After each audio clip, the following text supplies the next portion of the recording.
அனைவருக்கும் வணக்கம். திருவள்ளுவரை சந்திப்போம், திருக்குறளை பற்றி சிந்திப்போம் என்ற கருத்தாக்கத்தை தொடர்ந்து நாம் திருக்குறளை பற்றி சிந்தித்து வருகிறோம். வணக்கம் வள்ளுவரை, வணக்கம். தங்களுக்கு என்ன வேண்டும்? மறக்காம சப்ஸ்கிரைப் பண்ணிட்டு பாருங்க. வணக்கம். யார் அறிவுடையார்? யார் அறிவுடையார்? அரும்பயன் ஆயியும் அறிவினார் சொல்லார். அரும்பயன் ஆயியும் அறிவினார் சொல்லார். பெரும்பயன் இல்லாத சொல்.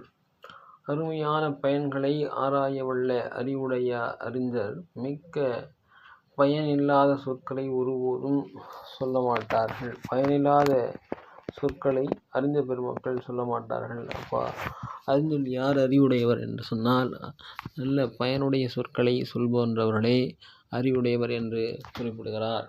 மீண்டும் சந்திப்போம், நல்லவற்றை சிந்திப்போம். பிடித்திருந்தால் லைக் பண்ணுங்கள், ஷேர் பண்ணுங்கள், மறக்காமல் சப்ஸ்கிரைப் பண்ணிட்டு பாருங்கள். நன்றி, வணக்கம்.